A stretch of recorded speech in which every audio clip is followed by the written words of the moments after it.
ada. Ya, iya berarti lupa. Berarti waktu itu kameranya dimatikan, orangnya tidur. Gitu ya.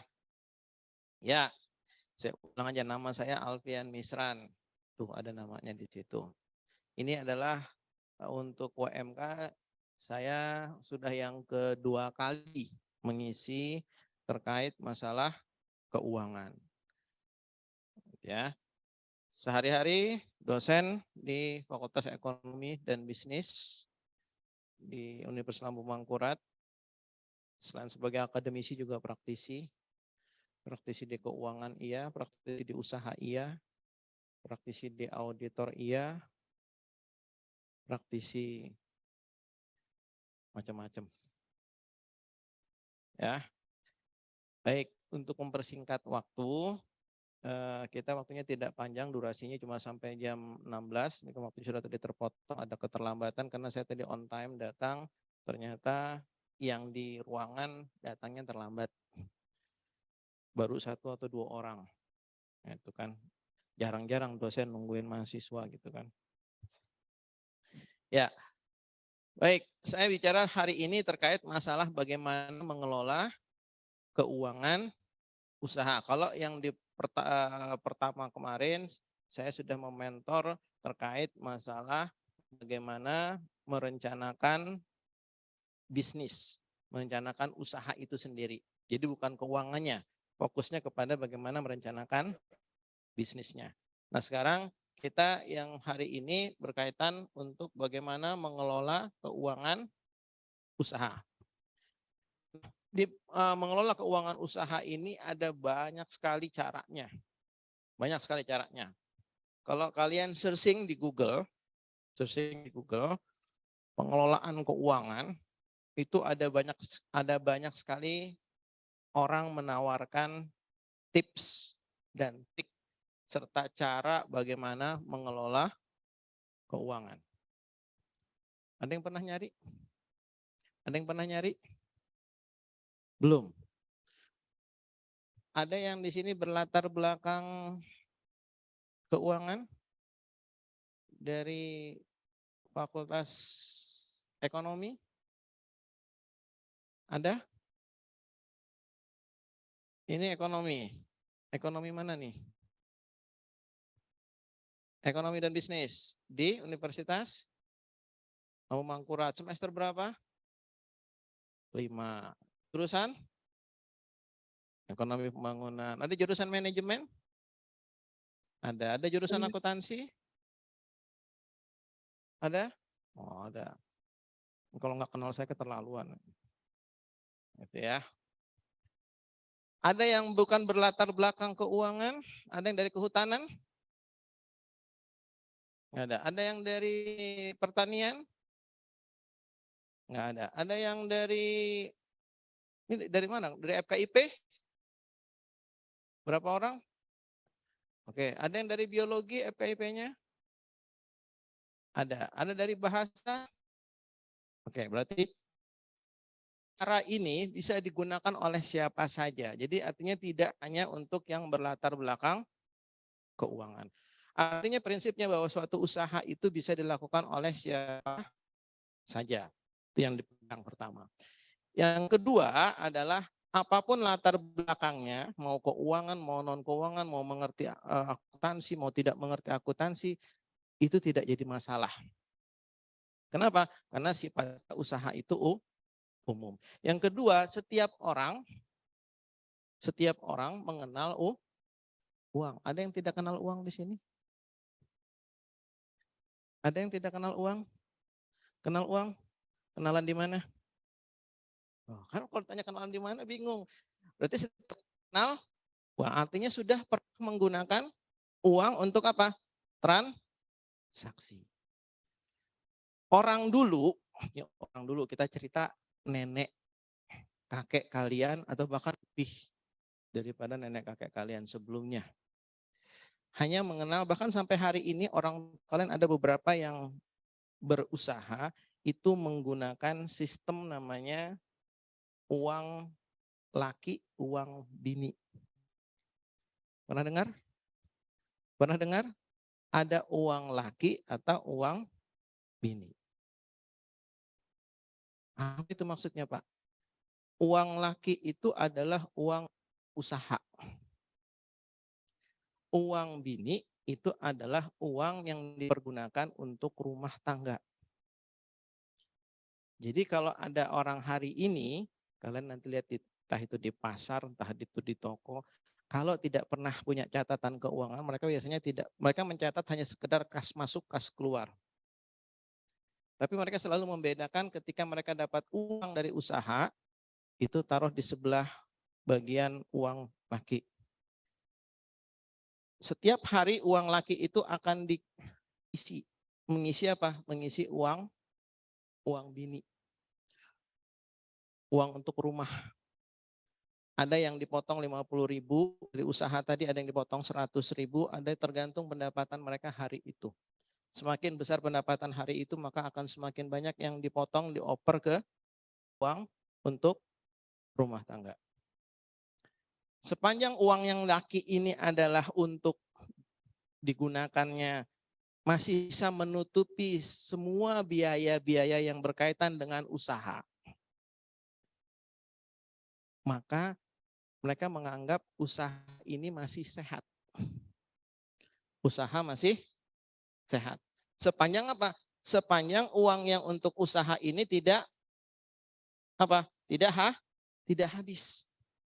Jadi kalau tadi beli barang, jual, dapat keuntungan, keuntungannya sebagian disisihkan, uang modal tadi tetap diputar lagi, dibelikan lagi untuk barang lagi, diputar terus untuk bayar gaji karyawan, bayar listrik, bayar air, bayar internet, bayar kebutuhan yang lain-lain. Sepanjang itu semua terpenuhi, tidak mengganggu uang rumah tangga ini tadi, maka dianggap usahanya sehat. Laba, tidak bicara laba. Untung, tidak bicara untung. Bicaranya yang penting apa? Usaha jalan. Bagaimana tahunya usaha maju? Kalau tadi beli barang bisa dapat 5, ketika tadi ini berputar bisa 10, 10 bisa menjadi 20, menjadi 40 dan seterusnya. Maka usahanya apa? Sehat. Kapan dikatakan usahanya sakit? Ketika usaha ini, uang ini tadi yang di sebelah kanan, mulai apa? Mengganggu uang bini. Uang untuk rumah. Jadi tadi mau bayar gaji karyawan, uangnya kurang. Lalu apa? Ngambil uang di sebelah. Mau beli barang, uangnya kurang. Ganggu uang sebelah. Nah, uang sebelah ini dari mana? Uang sebelah ini dari sebelah kanan juga, dari uang usaha yang disisihkan. Makanya tadi namanya uang laki, uang untuk usaha, uang untuk rumah tangga. Nah, dalam cara, kemudian kita bicara dalam beberapa cara, gitu ya, usaha ini. Bisa lanjut? Nah, ini pengelolaan keuangan, definisinya berarti pengelolaan atau manajemen keuangan adalah suatu kegiatan merencanakan. Berarti kita mulai dari perencanaan. Pada mentoring awal dulu saya sudah memberikan terkait masalah bagaimana merencanakan bisnis. Apa yang harus dilakukan, bagaimana membuat bisnis plan-nya, bagaimana membuat perencanaan keuangannya. Lalu yang kedua untuk mengatur. Nah, apa yang dilakukan oleh zaman kakek nenek tadi yang ada uang laki, uang itu adalah bagian dari mengatur. Tapi mereka merencanakan juga, iya. Mereka juga merencanakan. Kemudian mengarahkan untuk apa? Digunakan untuk apa? Selain diatur, diarahkan. Oh, ini untuk belanja. Oh, ini untuk bayar listrik, disisihkan. Oh, ini untuk bayar gaji karyawan, disisihkan. Gitu ya. Kemudian mengawasi seluruh aktivitas keuangan. Dilihat aktivitasnya. Kapan mulai kacau pengelolaan keuangan ini? Ketika duit yang didapat dari usaha itu keluar dari siklus. Contoh, tadi beli barang. Berapa beli barang? 10.000. Jual berapa? 20.000. Dapat keuntungan berapa? 10.000. 10.000 itu apakah keuntungan? Keuntungan apa? Keuntungan kok motor. Kenapa? Belum dipotong dengan apa? Biaya-biaya lah lainnya. Ya. Nah, uang 10.000 tadi yang didapat untuk beli barang tidak diputar lagi kembali belikan barang. Tapi digunakan untuk apa? Dapat uang 20.000 dipakai habis buat beli buat jajan. Apa yang terjadi? Punya nggak modal kembali untuk beli barang? Tidak. Itulah awal mula kehancuran suatu usaha.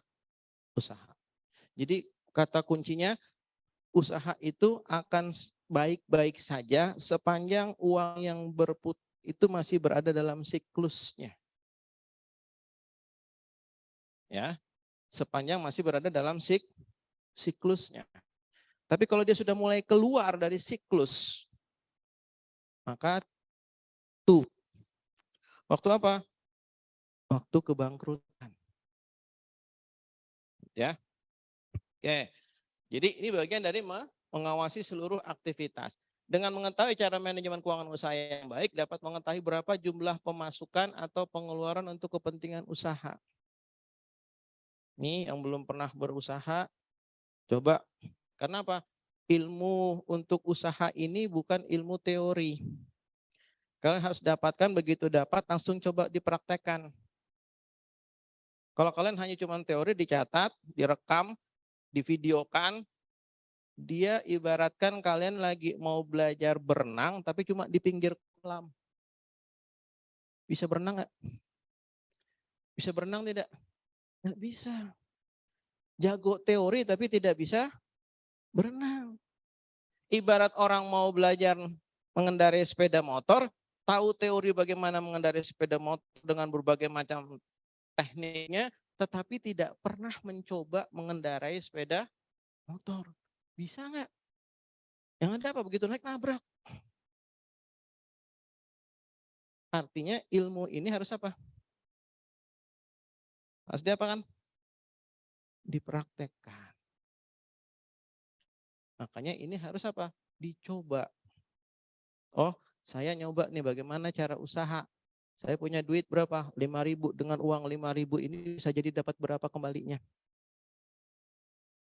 Pernah nyoba? Pernah nyoba? Belum.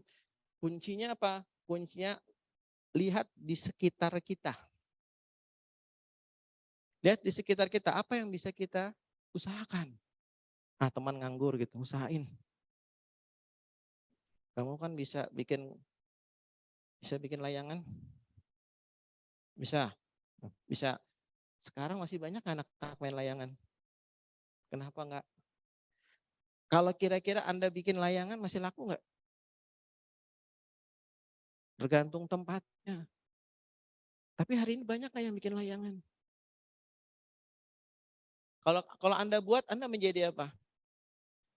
Menjadi apa? Menjadi produsen tunggal. Ada pesaing enggak? Enggak ada. Kepikiran enggak? Ya. Itulah masalahnya.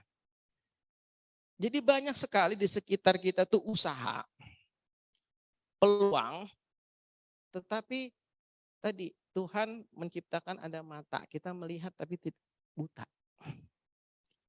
Telinga kita mendengar tapi tuli. Ya, ini pengalaman saya lebih senang share pengalaman daripada ngajarin gitu kan, karena saya melakukan langsung. Saya mulai usaha itu mulai SD. Jualannya udah macam-macam. Gitu ya. Mulai jualan es kero atau es kero.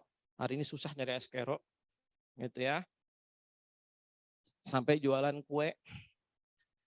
Jualan kue itu pertama kali jualan kue saya magang. Jadi kalau tanya saya magang kapan? Magangnya saya mulai SD.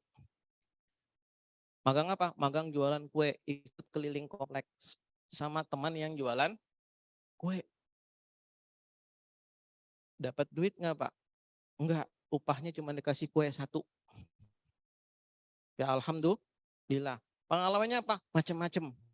Mulai dikejar anjing herder, dimarahin orang, ya kan teriak-teriak lagi siang-siang keliling jam-jam segini, jam-jam orang-orang tidur kita teriak-teriak kue gitu kan, ngetokin rumah orang. Pernah ngalamin?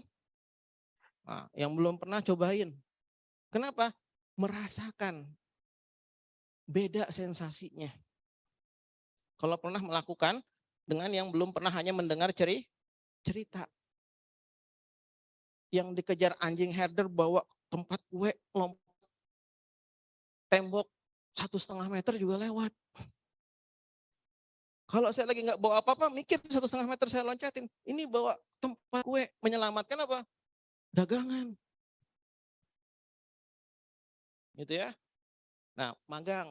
Punya siapa? Kue orang. Sudah bisa, mulai ke rumah. Lihat apa yang bisa diberdayakan. Oh nenek jago bikin gegudu. Tahu gegudu? Pisang. Kalau pisang goreng kan pisang dipotong, ini potong kecil-kecil, betulan di rumah tuh ada pisang, ada beberapa pohon pisang yang sedang berbuah dan hampir matang. Mulai otak bisnisnya jalan. Oh ini pisang. Ya kan? Kalau cuma kita liatin aja pisang nggak jadi apa? Nggak jadi apa-apa. Saya potong, tebang, turun, dapat satu tandan, satu dulu tes pasar. Ya kan? Potong. Nah, saya bisa bikin pisang goreng? Nggak bisa, saya nggak bisa. Itulah namanya apa? Kita kolaborasi. Kalau nggak bisa, cari orang yang bisa. Jangan pernah sendiri. Anda tidak akan pernah maju kalau Anda sendirian. Karena itu apa? Kita perlu sinergi teman yang bisa. Kalau nggak ada teman, cari orang tua yang mana yang bisa dimanfaatkan. Wah, Bapak tukang manfaatin dalam konteksnya positif, bukan manfaatkan yang nggak benar. Gitu ya. Ini nanti manfaatin juga temannya apa? Tuh katanya kan apa kamu nganggur? Dikerjain gitu kan? Bukan, dimanfaatkan yang positif sepanjang apa? Saling menguntungkan. Ya. Nah, bikin. Nek, mau nggak bikinin kue? Coba kalau hanya bilang malas, nggak jadi. Dibujukin kan? Karena cucu mau. Oh, bikinin. Ini Nek, bikin. Caranya gimana? Kita negosiasi. Saya sudah mulai belajar negosiasi dengan nenek. Apa negosiasinya? Nek, modalnya saya punya ada uang buat beli tepung. Uang pribadi. Ya, saya mau jualan gugudu. Yang di luar Banjarmasin supaya tahu gugudu nanti. Cari di Google gitu ya. Nah, cari gugudu dari pisang. Yang paling enak itu gugudu itu pisangnya pas, manisnya tidak terlalu manis, tidak terlalu engkal. Gitu ya. Bikin. Nah, kebetulan karena memang pengalaman itu tidak bisa bohong. Jam terbang nenek itu rata-rata nenek-nenek itu jago-jago bikin masakan. Kenapa? Jam terbangnya tinggi. Makanya gugudunya enak. Gugudu nenek bapak, nenek-nenek pun nenek siapa saja. Gitu ya, yang selama punya pengalaman bikin masakan. Apa negosiasinya? Nek, nih saya punya uang pribadi beli tepung. Pisang saya ambil, saya beliin tepung. Nenek yang buatin. Apa yang dapat buat nenek? Saya bilang kalau ada ini saya jual nanti guguduhnya. Kalau ada dapat duitnya buat nenek semuanya. Mau nggak neneknya? Oh mau dapat uang semuanya. Neneknya mata duitan juga katanya kan. Bukan. Ini bagian dari negosiasi. Supaya apa? Supaya nenek kamu dapat apa katanya? Ya udah saya ngambil sedikit dari keuntungan yang ada. Sedikit saya ngambil banyak. Yang penting apa? Yang penting uang tepung kembali sama ada uang ongkos capek saya keliling kompleks menjajakan Begudu. Dapat, dapat. Buat. Siapa korban pertama yang ditawarkan? Tetangga sebelah. Lihat, jangan jauh-jauh mikirnya. Oh, jualan harus ke sana. Tergantung tempatnya. Enggak. Cari mulai yang terdekat. Tetangga sebelah. Tanyain, Cil. Bisa nggak, Cil? Dah. Lewat. Ya kan? Nah, kebiasaan saya jualan tidak teriak-teriak. Saya ngetokin rumah orang. Jadi nggak bikin ribut. Makanya sering kali kalau pas ketemu rumah yang ada anjingnya, nasib. Ya, ketokin rumah orang. Assalamualaikum. Kita datang dikira bertamu. Itu bedanya. Zaman saya masih kecil, saya sudah melakukan itu. Saya tidak teriak-teriak di jalanan. Saya datang ke rumah orang baik-baik, ketok, Assalamualaikum. Waalaikumsalam. Ada apa, Ding? Nawarakan gegudu. Kasihannya anaknya ibu ini ya berjualan. Orang tua saya bukan termasuk orang tua, alhamdulillah orang tua yang masih mampu. Gitu. Ngelihat ada tetangga ini anak orang masih mampu jualan kue. Apa pikiran orang? Kasihan. Kamu kehabisan duit atau orang tua udah bangkrut. Gitu kan? Saya nggak pusing. Saya yang penting apa? Kegodoh, Pak. Payu. Dicobain satu. Wah, nyaman ya, masih panas-panas. Nukarlah 40.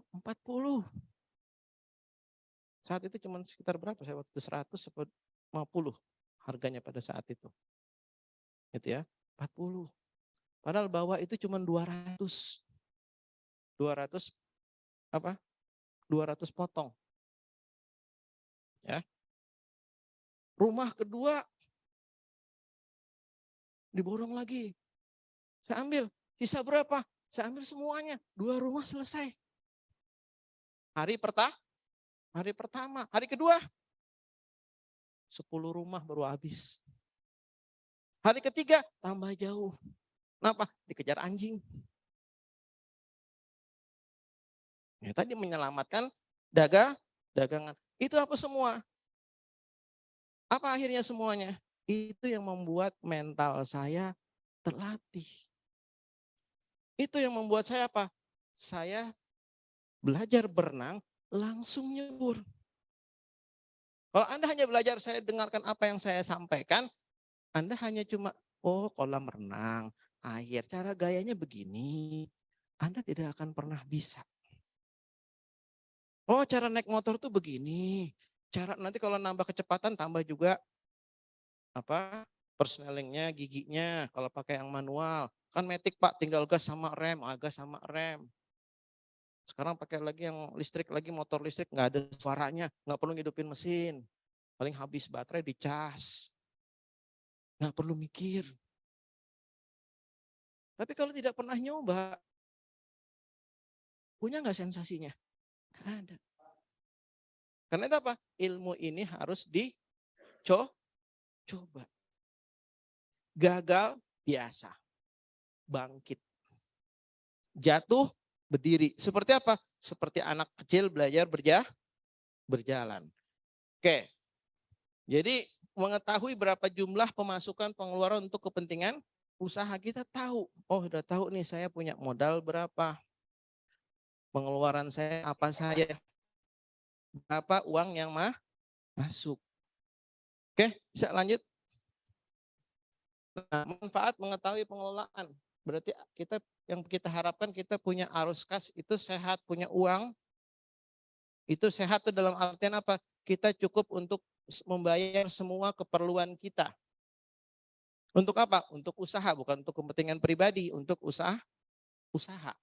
Jadi kalau tadi beli barang, beli bahan untuk diolah cukup. Untuk bayar tenaga kerja cukup. Untuk biaya kebutuhan untuk usaha yang lain bisa. Coba lihat. Pernah bisa bedakan antara acil untuk. Ini Yang dulu sebelum saya juga bicara acil untuk gitu ya. Dengan donat yang pakai merek. Sehatan mana kasnya? Sehatan mana kasnya?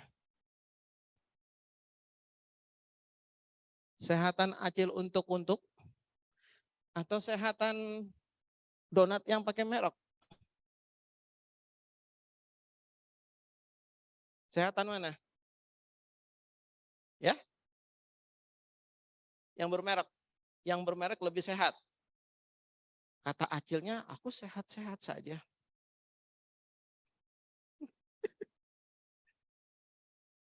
Coba lihat. Acil untuk itu. Bangun jam berapa? Kalau dia harus menjual untuk-untuknya jam 6 pagi. Tuh, acil untuk bicara. Pengalaman. Sampai dia menjual itu tidak tidur. Tengah malam dia bangun. Ngapain? Bikin adonan. Terus apa?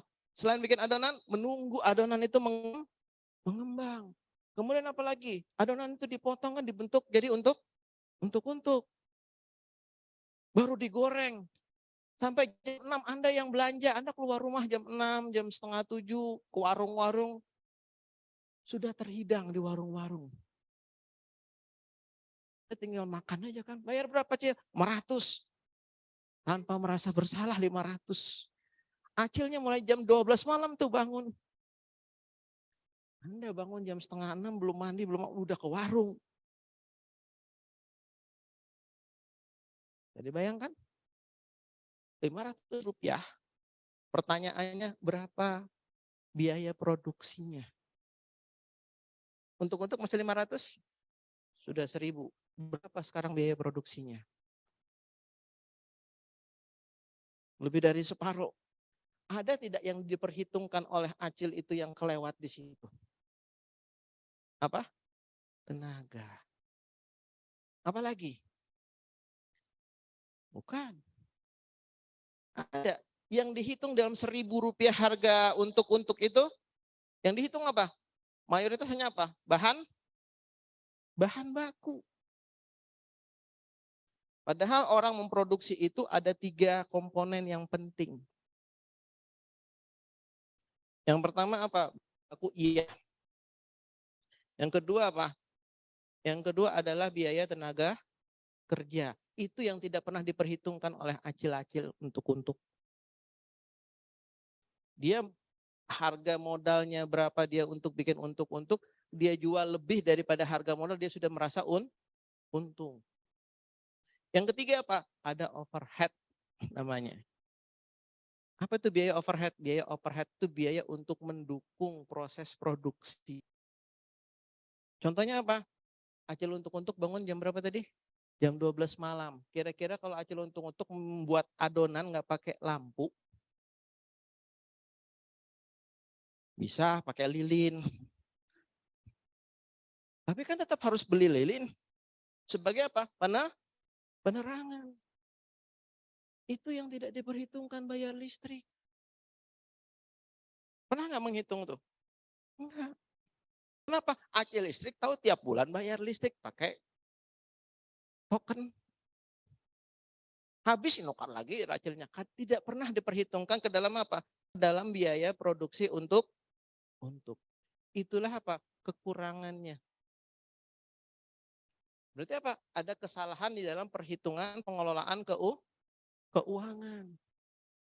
Makanya coba lihat, ada nggak Acil untuk yang kemudian punya banyak outlet? Enggak. Tapi di antara anak-anak muda seperti Anda ini, ada yang dijual untuk tapi outletnya ada di mana-mana. Mulainya berapa? Kadang-kadang saya tanya berapa modalnya kemarin? Cuma 500.000 Pak. Itu sudah sama tempat saya bikin.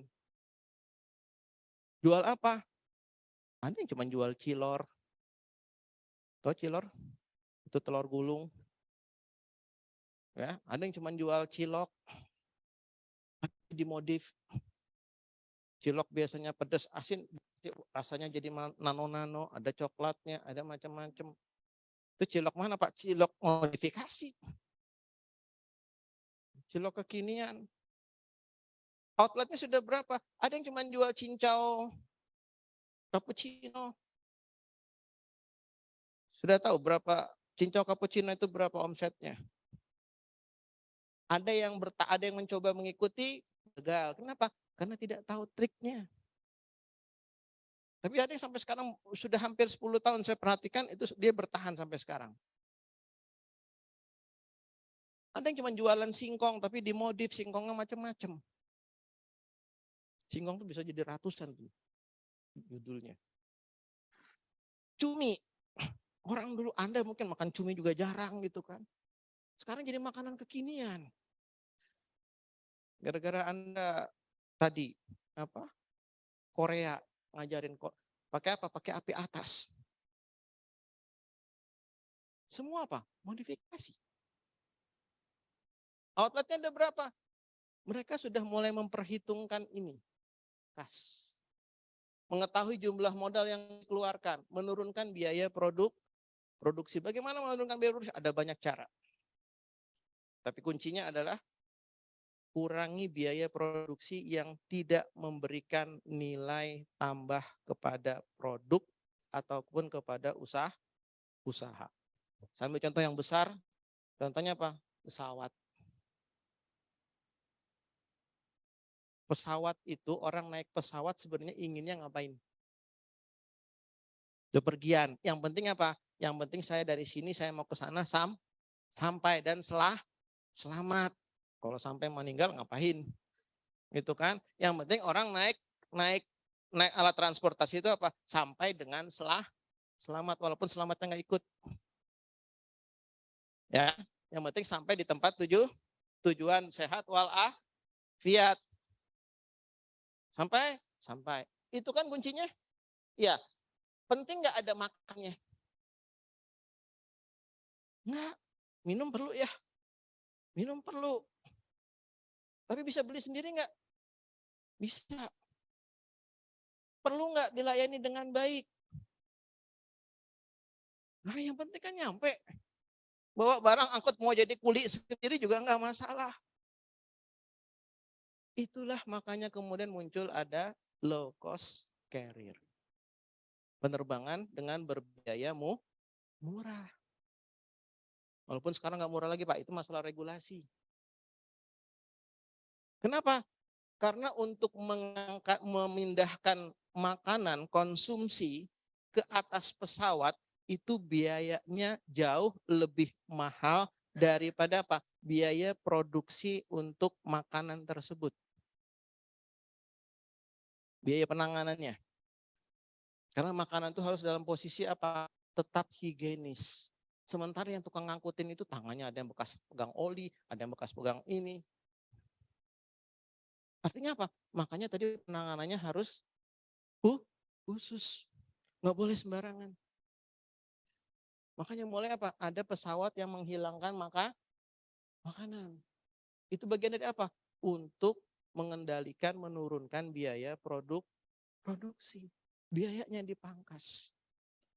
Kuncinya apa? Biaya yang tidak memberikan nilai tambah dipangkas.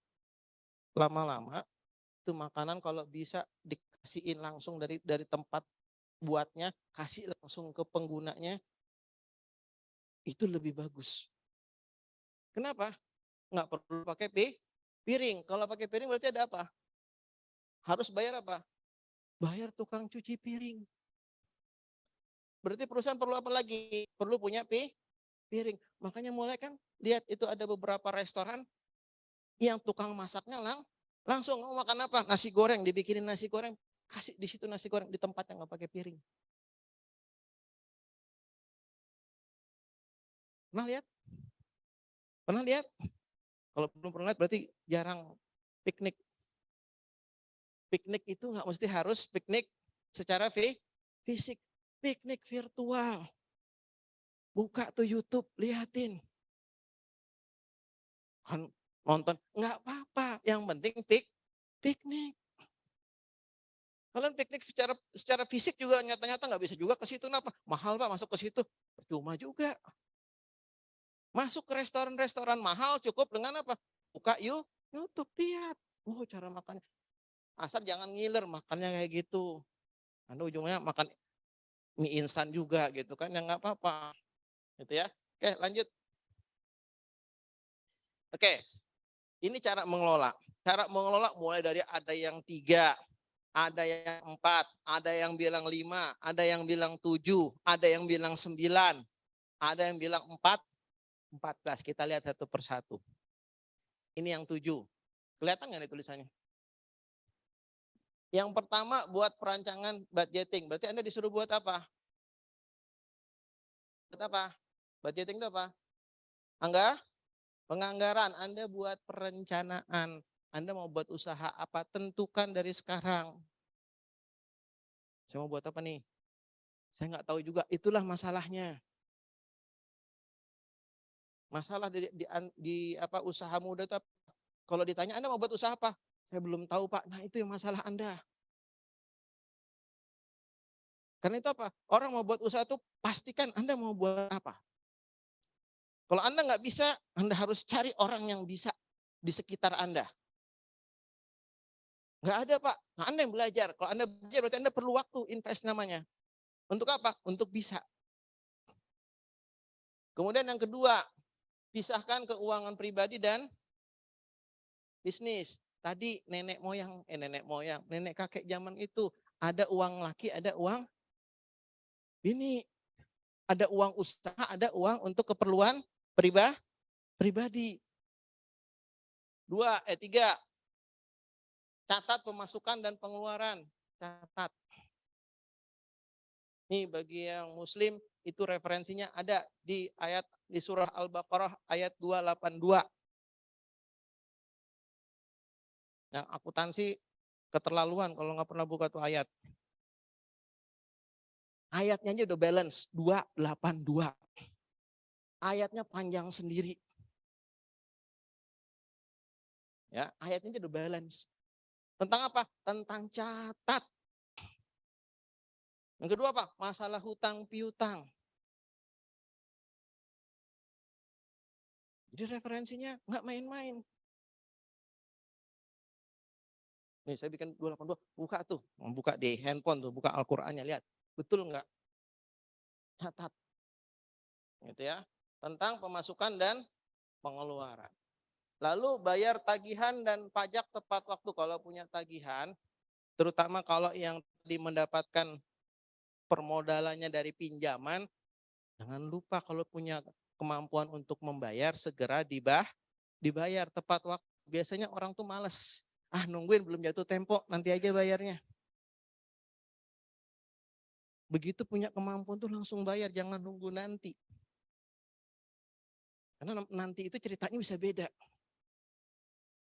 Begitu nanti ngeliat barang yang lain, ini lebih bagus beli. Tuh ada banyak, nanti saya ceritakan tuh ada beberapa masalah kegagalan orang yang berusaha dengan pinjaman. Salah satunya sudah saya buka. Kenapa? Uang yang didapatkan dari pinjaman itu keluar dari siklus usaha, keluar. Jadi usaha itu untuk menanggung bayar hutang, tetapi apa? Uang yang didapat dari pinjamannya tidak digunakan untuk usaha. Usaha itu kecelakaan paling besar dan paling sering. Gitu ya. Oke, berikutnya siapkan petty cash. Petty cash itu uang cash kecil. Jadi jangan semua uang itu dipegang. Kalau memang sekarang kita udah mainnya cashless gitu ya. Anda yang muda-muda sudah mulai bisa bayar transaksi jual pisang goreng, nggak harus pakai uang tunai. Bisa pakai QR aja kan. Pakai QRIS dong. Kan QRIS itu sudah bisa satu kode QR itu bisa untuk beberapa alat pembayaran. Masa sih Pak cuma jual 1.000, 2.000? Nanti kedepannya kan kayak gitu. Bukan kedepannya, kan sekarang sudah. Saya tahun 2015 itu membuat satu pemodelan untuk masalah pembayaran suatu model transaksi di satu pasar swalayan, di mana tidak memerlukan lagi transaksi tunai. Tahun 2016 itu diimplementasikan di Alibaba di Cina. Nah, tahun 2015 itu baru modeling kita bikin simulasinya menggunakan simulasi apa tuh? Simulasi media. Gitu kan. Tahun 2016 sudah terimplementasi. Hari ini Anda mau beli apa juga tidak memerlukan apa? Uang tunai, bisa pakai asal ada pakai QR-nya. Selesai transaksinya. Yang penting apa? Yang penting ada dananya di situ. Makanya orang sekarang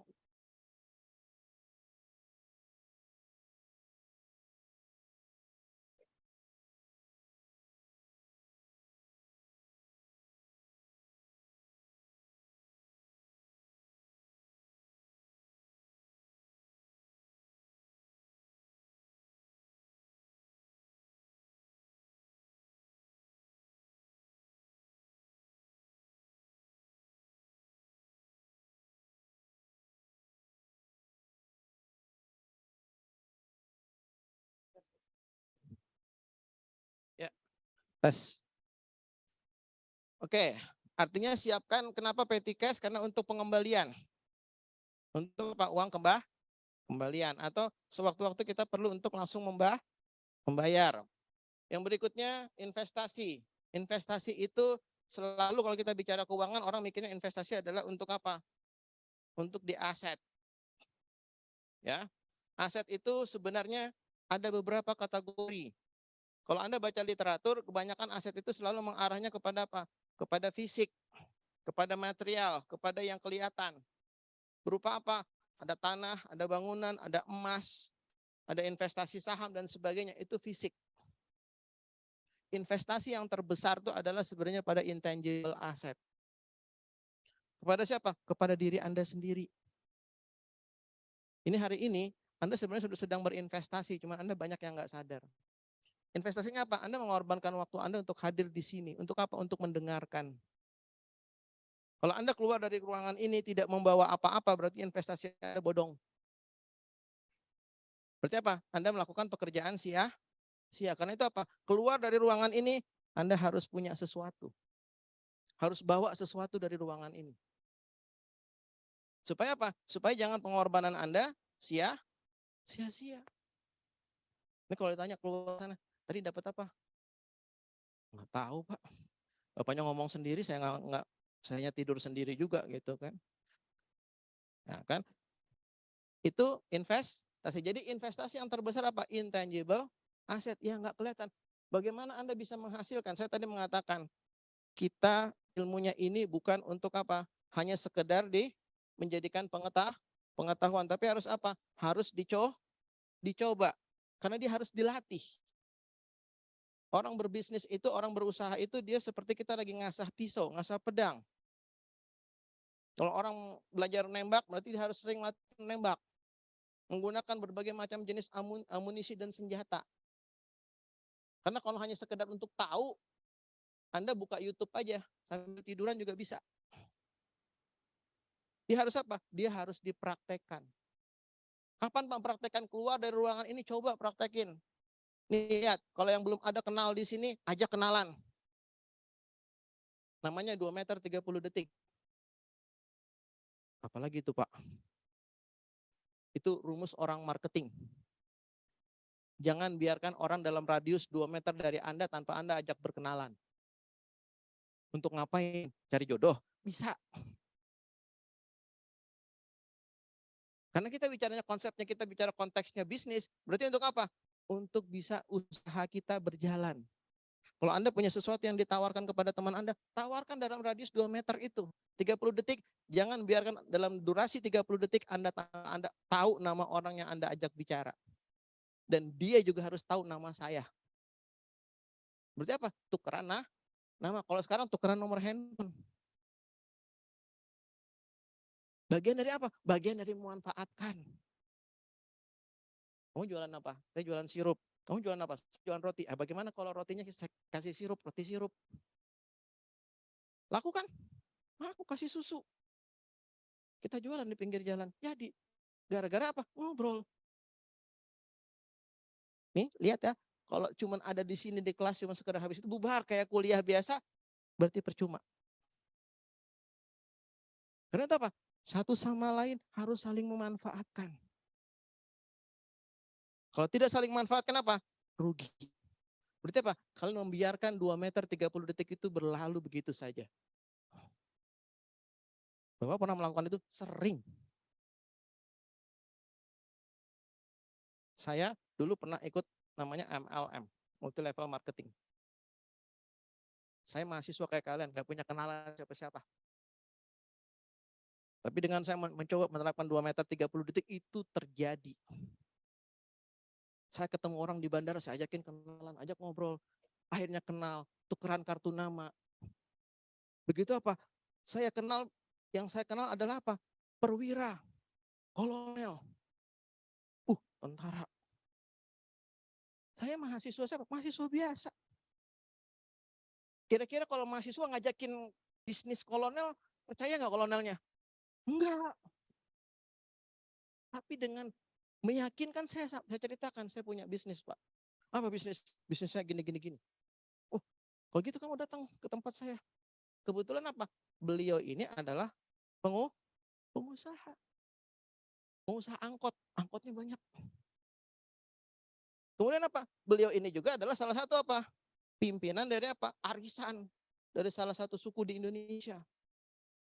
Anggotanya berapa? 600. Isinya siapa? Para pedagang semua. Ngomonglah nih Pak, mahasiswa yang nggak dikenal ini tadi ngomong di depan situ. Ceritain tentang kolon, tentang bisnis. Pakai apa? Pakai whiteboard. Ceritain bisnis. Kira-kira kayaan tuh kolonel apa kayaan mahasiswa? Percaya nggak tuh? Percaya dia. Kenapa? Karena saya demo produk. Ada produknya. Cerita nih cuman dengan celup-celup gini bisa kemana-mana loh Pak, saya bilang kan. 600 orang saya pegang semua. Dengan apa? 2 meter 30 detik. Makanya nih lihat, kalau kalian keluar dari sini nggak bawa apa-apa, maka investasi kalian apa? Sia-sia. Makanya saya katakan tadi, invest ada namanya fixed asset, ada namanya intangible asset. Fixed asset apa? Dia kelihatan. Tanah, bangunan, dan semua itu yang sering dibangga-banggakan orang. Punya tanah, punya bangunan, punya rumah, punya mobil mewah, punya emas, dan sebagainya. Itu nggak ada apa-apanya. Yang mahal itu apa? Intangible asset. Hari ini perusahaan yang besar adalah perusahaan apa? Yang nggak banyak fixed assetnya. Anda lihat, itu Gojek, banyak nggak punya mobil? Banyak nggak punya tanah? Banyak nggak punya bangunan? Enggak. Apa yang banyak? Yang besar, yang mahal, yang kelihatan. Intangible assetnya. Nah, Anda hidupnya di zaman ini, di zaman yang kondisinya seperti itu. Karena itu apa? Mulailah bangun intangible asset Anda. Apa yang bisa Anda lakukan? Karya apa yang bisa Anda buat? Yang dia punya nilai. Hari ini, Anda pernah minum teh Sariwangi? Pernah minum? Masih ada tuh Sariwanginya? PT Sariwanginya masih ada? Enggak ada, sudah tutup. Siapa yang sekarang menjual Sariwangi? Unilever. Berarti dia membeli apa? Membeli pabriknya Sariwangi? Enggak. Apa yang dia buat? Brandnya Sariwangi itu sama apa? Sama resepnya bagaimana membuat teh Sariwangi, itu yang dibeli. Nih muka-muka kalau saya lihat nih para penggemar apa tuh yang ada yang mie instan di abnormal. Sudah tutup di sini. Sudah tutup. Abnormal itu punya siapa awalnya? Punya seperti Anda ini. Mahasiswa yang doyannya makan mie instan. Lalu apa? Dimodifikasi, dibikin macam-macam. Siapa yang melihat peluang itu? Kemudian itu menjadi besar. Dilihat oleh pabriknya. Indofood ngelihat, wah ini produk saya dipakai. Maka apa? Dibelilah abnormal. Jadi sekarang abnormal yang ada itu bukan abnormal yang dulu. Sekarang miliknya siapa? Indofood. Yang punya udah nggak ada. Nggak kelihatan lagi orangnya siapa. Kenapa? Pada bubar. Ya. Hanya itu enggak, banyak merek. Nah, semua itu bermula dari mana? Dari hal yang kecil. Termasuk Palvi Orange. Mau Palvi Orange? Minuman? Punya siapa sekarang? Punya siapa sekarang? Itu punya Coca-Cola. Dulunya dari mana? Dari rumahan. Idenya yang mahal. Nah, karena itu apa? Mulailah sekarang melatih apa? Memunculkan ide untuk diwujudkan. Kecil nggak apa-apa. Tapi kalau dia peluangnya potensinya besar, orang yang besar yang ngelihat dia akan beli. Dia nggak akan beli pabrik Anda, dia akan beli apa? Dia akan beli bagaimana cara Anda menciptakan ide itu. Itu berapa banyak anak-anak muda yang sekarang kaya gara-gara kayak begitu. Ya, idenya yang mahal. Dibeli, ya sudah dibeli nggak masalah, lepaskan. Gitu kan? Anda buat yang lain. Banyak sekali contohnya kalau saya buka satu persatu. Gitu ya. Nah, jadi investasi. Investasi ingat jangan hanya pada fisik. Bukan hanya pada fix aset. Tetapi yang lebih utama apa? Investlah pada apa? Kemampuan diri Anda untuk mengolah ide Anda untuk menjadi sesuatu yang besar. Gitu ya. Yang berikut, jangan takut mengajukan pinjaman dana usaha. Ini pesanan dari jasa keuangan dan bank. Artinya apa? Ya orang usaha itu kalau memang nggak punya memang perlu pinjaman, tetapi apa? Harus terukur. Anda perlu pinjaman. Iya, kalau ingin memperbesar usaha sementara tidak ada jalan lain. Berarti pinjaman. Tetapi ingat harus terukur. Berikutnya. Ini 7, sekarang 9. Sama nggak? Sama, ada rencana. Ada rasio pinjaman terhadap penghasilan. Berarti apa tadi? Bicara pinjaman kalau tadi jangan takut. Sekarang apa? Harus mengukur rasionya. Jangan sampai apa? Asal. Lalu catat arus kas secara rutin. Sama tadi ada beberapa. Lalu pastikan dana usaha dari dan pribadi. Pisahkan. Sama kayak kakek nenek tadi. Berikutnya, perhatikan aset hutang piutang yang Anda miliki. Jangan sampai Anda tidak tahu mana yang aset, mana yang hutang, mana yang harta. Ya.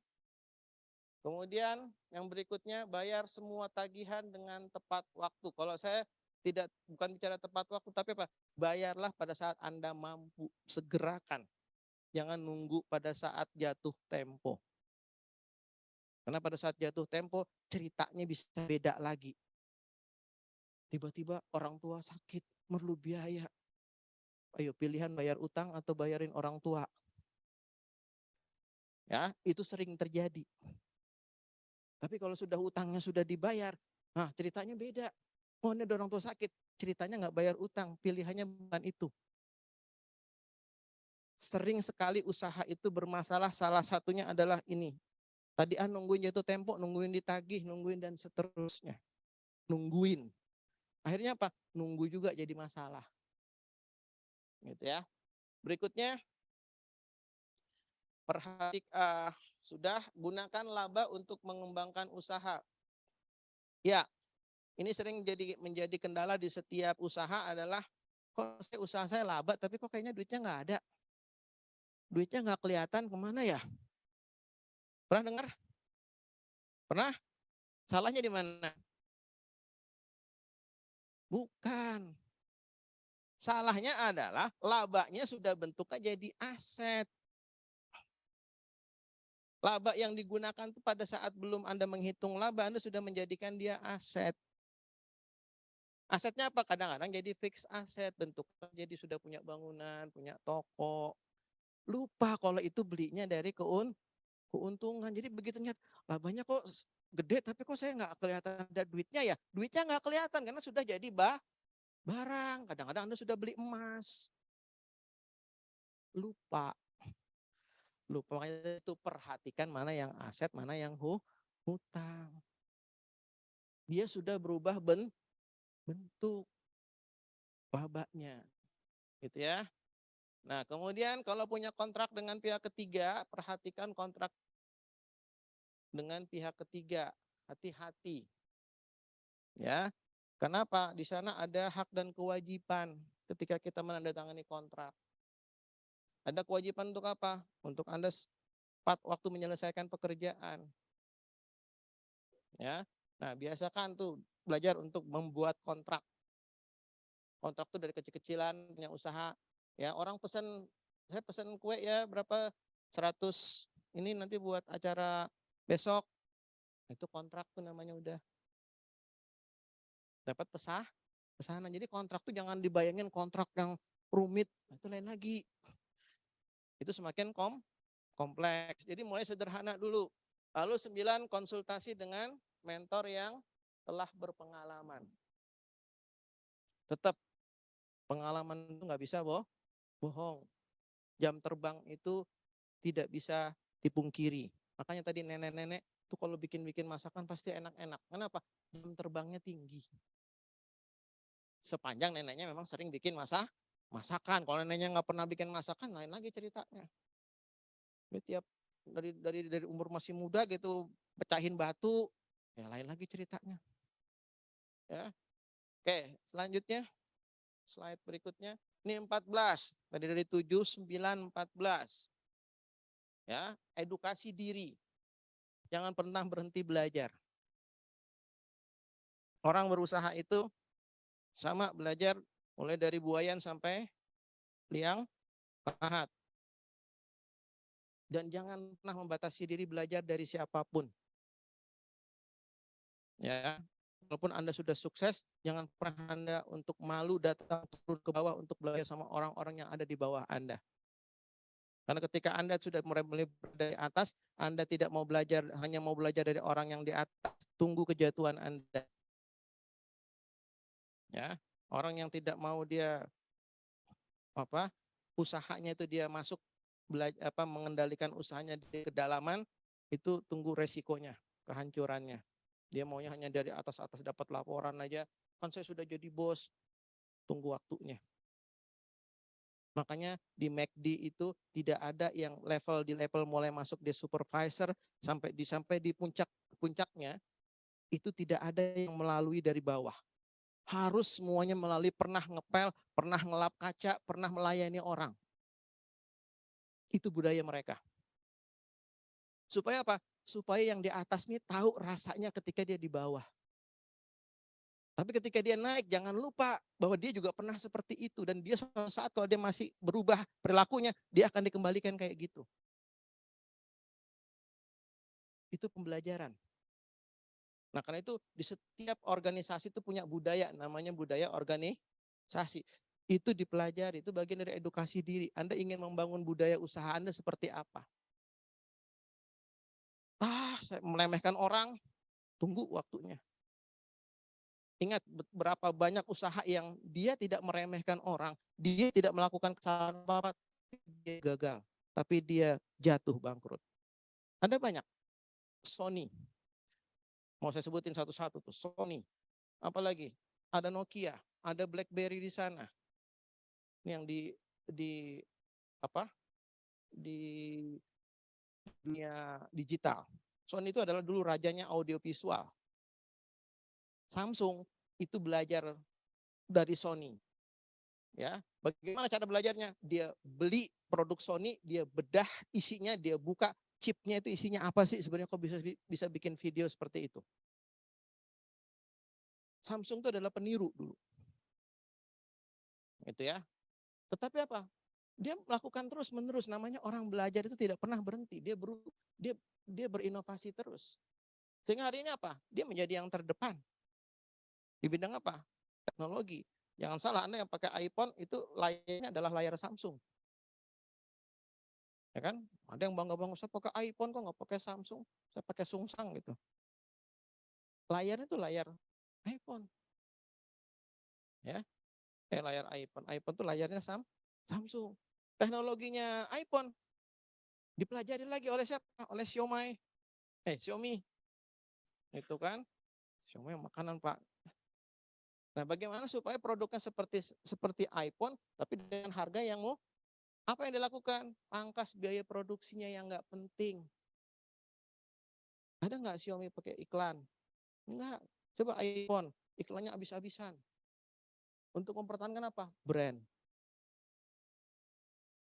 Ya, nah itu teknologi. Ini yang kalian pegang sekarang, kalian bangga-banggain dengan digital, dengan apa? Telepon seluler. Itu suatu saat akan menjadi barang masuk museum.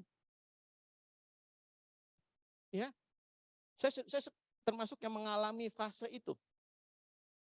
Dari zaman dulu saya pernah pakai namanya telepon itu pakai engkol. Jadi kalau mau telepon 9, angkanya makanya digitnya nggak banyak, paling cuma 4. Misalnya 2909. Oh, capek. Kenapa? 2 itu berarti 2 kali mutar. Tungguin sebentar, masuk 9 kali mutar. Udah berapa kali itu? 11. 0 itu 10. Putar 10. 9, tunggu lagi 9. Pegel. Itu pun belum tentu terhubung, coba. Sudah capek. Mulai fasenya pindah pakai jari, muter. Pernah lihat? Susah kan sekarang nyarinya barangnya itu di mana sekarang? Telepon yang begitu? Nggak ada. Mulai berubah lagi pakai pencet-pencet. Nah, dulu kalian nelpon, pegang handset tuh, nggak ada kabelnya, dibilang orang apa? Orang gila. Coba lihat hari ini berapa banyak orang gila yang nelpon nggak ada kabelnya. Ya kan? Itu fase. Fase perubahan apa? Teknologi. Gitu ya. Ke depan itu jadi barang usang tuh semua. Kenapa? Kita nggak memerlukan itu lagi. Pakai jam Pak? Enggak. Cukup pakai chip tanam sini atau ditempelin di sini selesai. Itu sudah ada, bukan nggak ada. Dan kita nelpon udah pakai hologram. Cuman kita aja bisa lihat tuh 3 dimensi, 4 dimensi. Barangnya sudah ada, bukan nggak ada. Ada barangnya, tinggal tunggu waktu. Ya. Wah, seru dong kalau gitu nanti kita video call, yang satu di WC, satu di mana gitu. Jangan dibayangin deh kalau gitu. Ya. Oke, berikutnya ini arus kas tadi sudah sama ya, buat anggaran, buat arus kas. Kemudian putar arus kas lebih cepat. Kalau ingin uangnya berputar lebih cepat, putar. Jangan mikirin apa, modal jangan ditahan dulu, diputar dulu. Supaya apa? Supaya kita terakumulasi apa? Modalnya. Jadi jangan begitu dapat keuntungan, tahan, dapat keuntungan, tahan. Putar dulu. Jangan berhenti bergerak. Karena begitu berhenti bergerak, ada masalah. Coba tuh lihat, nanti kan kalau berhenti bergerak, ada yang kegemukan, obesitas, pasti gitu. Ya, sama ini, arus kas juga begitu. Ya. Nah, lalu gunakan laba untuk kembangkan usaha. Tadi, laba jangan ditahan, putar dulu. Kemudian apa? Pisahkan uangnya sudah tadi ya, siapkan dana darurat. Selalu. Orang selalu mengatakan antara 2 sampai 3 kali lipat, itu relatif. Tergantung apa? Tergantung pola hidup kita. Kalau pola hidup kita cukup makan, nggak perlu sampai 3 kali lipat. 1 kali juga udah cukup. Apalagi makan cuma nasi sama garam, udah. Gitu. Ini kalau makannya, saya masih makannya sama ayam Pak, sama daging, sama telur. Nah itu perlu bukan 3 kali lipat, 6 kali. Sesuai dengan apa? Berat badan Pak. Bukan, sesuai dengan pola hidup. Karena pola hidup Anda lah yang menentukan apa? Kebutuhan dana darurat. Orang yang biasa hidupnya sederhana, dia nggak akan terlalu banyak perlu dana darurat. Kenapa? Hidupnya sudah tiap hari darurat. Ya kan? Oke. Berikutnya awasi harta hutang dan modal. Jangan sampai ketukar, jangan sampai hilang. Yang berikutnya gunakan tenaga profesional. Tanya, sama siapa Pak? Sama siapa yang bisa Anda temui, yang bisa Anda ajak bicara. Kalau Anda ingin sukses menjadi tukang roti, belajarlah dari tukang roti. Jangan belajar sama tukang batu. Nah, akan jadi roti Anda. Ya kan? Anda mau menjadi pedagang cendol yang sukses, belajarlah dari tukang cendol. Bagaimana cara membuat cendol yang enak. Supaya cendolnya supaya dipasarkan bisa rame, belajarlah dari orang yang pemasarannya dia bisa memasarkan dirinya dan produknya. Karena banyak ahli pemasaran cuma bisa ngomong, tidak bisa memasarkan dirinya sendiri, tidak bisa memasarkan produk. Itu kuncinya. Lihat, banyak orang mengaku ahli tapi hanya cuma ngomong. Kan itu kalau mau belajar tanya ahli yang memang dia juga mempraktekkan ilmunya. Banyak kalau dia cuma bisa, oh jago nih, dia PhD-nya marketing. Tapi nggak pernah memasarkan dirinya. Masarkan dirinya juga nggak laku gitu kan. Nggak pernah memasarkan produk. Berarti cuma apa? Cuma jago di teori. Ibaratnya apa? Hanya jago orang di pinggir kolam, berbagai macam teknik berenang, tapi nggak nyebur kolam. Begitu dibawa ke sungai, kelelep dia. Nah, itu ya, jangan. Gitu ya. Oke, berikutnya pisahkan accounting dan kasir. Ini kalau sudah usahanya besar untuk pencatatan sama yang pegang duit. Lalu perhatikan kontrak pihak ketiga sama, lalu gunakan software. Software udah banyak sekali, ada yang Android, ada yang basisnya web, online, gratis. Yang gampang tuh gratisan aja gitu kan. Ada tuh yang disiapin oleh BI juga ada, pakai si Apik. Sudah bentuk usahanya tergantung dengan usaha Anda masing-masing. Ada pakai buku kas ya, yang Android itu. Nah, ada macam-macam, silakan gunakan. Anda tinggal pakai. Kalau yang nggak punya, kalau yang nggak berpikirnya ingin jadi software developer, itu tinggal pakai aja sebagai user. Tapi kalau Anda berpikirnya sebagai sistem developer, nah mulai mikirin tuh, ini aplikasi apa nih yang akan dimanfaatin oleh para mahasiswa. Saya di Bandung beberapa tahun yang lalu tuh banyak yang nemuin saya. Habis acara begini saya ditemuin. Pak, saya punya ide untuk bikin aplikasi. Aplikasi untuk apa? Untuk mahasiswa itu kan biasanya dia bikin skripsi. Skripsinya harus ditranslasi dalam bahasa Inggris. Nah, bahasa Inggrisnya kadang-kadang kacau kalau pakai ini. Nah, itu pakai Android. Ini, silakan saya bilang eksekusi langsung. Kalau memang perlu bantuan jalur harus dibantu oleh pemerintah, saya cariin jalurnya. Saya tunggu sehari, 2 hari, 3 hari, nggak jadi-jadi. Hanya apa? Hanya sebatas ide. Percuma. Makanya kalau punya ide, eksekusi langsung. Kalau perlu bantuan profesional, saya bilang saya bantu. Apa yang bisa dibantu, saya bilang. Bantuan doa, Pak. Oh, lebih bagus lagi, saya lebih senang. Gitu ya. Oke. Berikutnya, ini tadi terakhir gunakan software. Oke. Habis ya? Oke, terima kasih. Oke.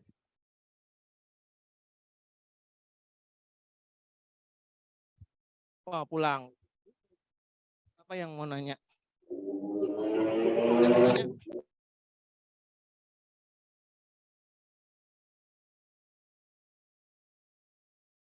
Ada yang mau nanya? Nah, biasanya inilah kalau mahasiswa kan gitu. Mulai mengheningkan cipta, mulai sudah giliran ditanya. Itu bedanya kalian yang masih mahasiswa dengan yang benar-benar orang berusaha. Saya alhamdulillah ngumpul sama usahawan itu mulai dari yang UMKM yang punya usahanya kecil-kecilan sampai yang usahanya asetnya udah triliunan. Pasti kalau giliran saya, ya saya kadang-kadang belum sempat ngasih, ada kesempatan mau bertanya, belum sempat mau nanya, ya siapa yang mau, sudah ditanyain macam-macam. Lagi ngejelasin, Pak, baru ngomong 5-4 kata, Pak, sana, Pak. Gitu. Kenapa? Saking ingin tahunya. Saking ingin dapat jawaban. Nah, tapi kalau giliran sama mahasiswa, ada yang mau bertanya.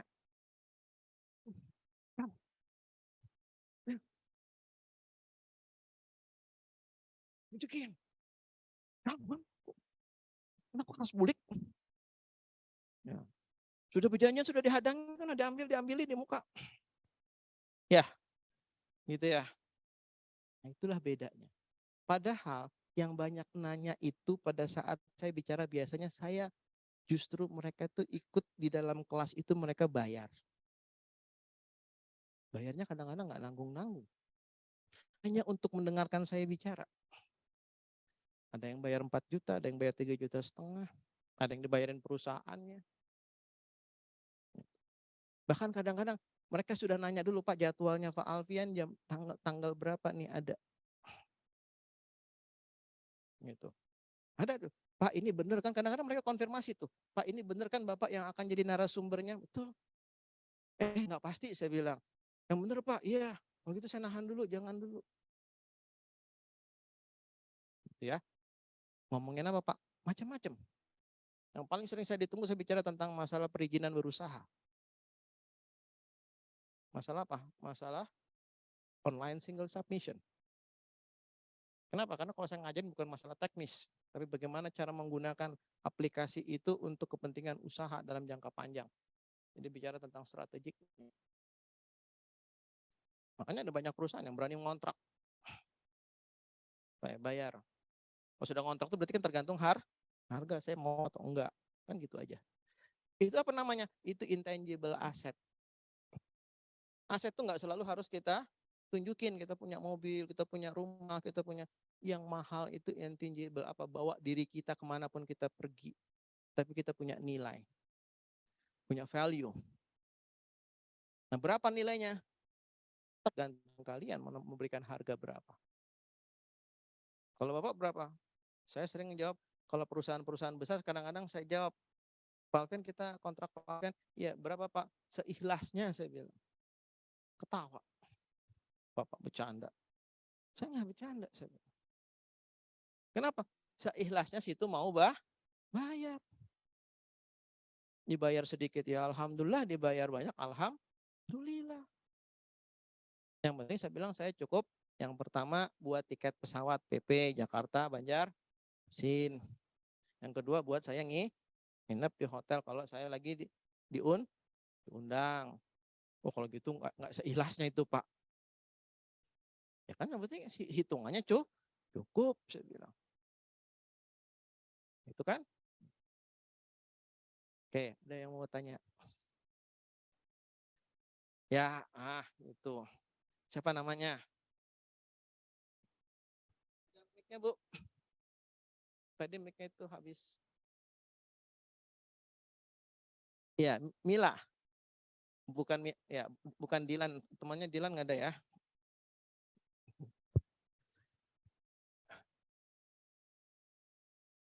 Sini. Tolong sebutin dari Mila dari fakultas mana, universitas mana. Ini dari ULM semua? Enggak kan? Ada yang dari luar kan? Atau dari ULM semua nih? Ada yang dari luar ULM? Ada? Angkat tangan? Ada beberapa orang. Oke. Silakan. Mila. Baik, Assalamualaikum warahmatullahi wabarakatuh. Waalaikumsalam. Perkenalkan nama saya Bila dari Fakultas Teknik Banjarbaru. Izin bertanya Bapak, tadi kan tentang mengelola keuangan. Kadang kita belum berani untuk bisa memiliki toko apalagi offline karena biasanya ada sewa dari kantor tersebut atau toko tersebut. Makanya kita ke offline namun gantinya dari pendanaan untuk ruko itu bisa ke promosi, misalnya kayak iklan Shopee ataupun iklan TikTok dan lain-lain. Nah Pak, biasanya persenan berapa yang kita dapatkan profit yang bisa kita jadikan untuk ke promosi kita agar lebih berkembang pangsa pasarnya, seperti itu Pak. Itu pertanyaan pertama. Pertanyaan kedua, apabila masalah makanan, kalau kita bisnis makanan yang basahnya seperti apa Pak supaya bisa menyelaraskan kalau misalnya makanan basah seperti apa promosinya dan untuk makanan kering yang awet itu seperti apa? Terima kasih. Oke, satu-satu ya. Baik, Pak. Masalah profit dulu ya. Tadi kan berapa persen profit? Itu. Ya. Kalau ditanya berapa persen, itu tidak ada aturan yang baku. Berapa persen kita menggunakan keuntungan itu untuk memutar. Bisa 100% bisa. Jadi tergantung apa? Tergantung keperluannya. Gitu. Yang penting apa? Yang penting jangan sampai menahan. Dulu pada saat apa? Usaha kita masih memerlukan apa? Perputaran yang tinggi. Artinya kita kan lagi sedang mencoba memulai. Nah, memulai itu kan sama kita lagi sedang memutar roda. Kalau kita memutar roda, roda itu kan yang kita harapkan roda itu semakin cepat, ya kan? Nah, kalau dia sudah mulai semakin cepat, itu kita mulai sudah bisa berhitung berapa persen yang bisa kita sisihkan. Mana yang harus kita kembalikan untuk apa? Untuk usaha. Tapi kalau dia sudah memang semakin baik, nah tadi mulai penyisihannya itu yang akan semakin besar. Sehingga apa? Dengan laba yang sedikit dia sudah cukup bisa berputar dengan posisi kita sama ada namanya economic of scale. Economic of scale itu artinya skala ekonomis. Kita sudah memproduksi dalam jumlah yang cukup besar dengan harga yang sudah relatif stabil. Jadi tidak harganya pada saat kita produksi berapapun biaya kita akan segitu. Nah, sehingga apa? Sehingga itu tidak memerlukan lagi apa? Laba kita tidak akan tergerus. Laba itu bisa kita gunakan untuk apa? Untuk kepentingan investasi yang lain. Itu. Nah, itu untuk bicara tadi apa? Penggunaan laba untuk usaha. Kemudian masalah makanan promo. Nah, kalau makanan, kata kuncinya adalah banyak-banyaklah memberi. Bukan banyak-banyak mencoba. Gitu ya. Banyak-banyak memberi apa?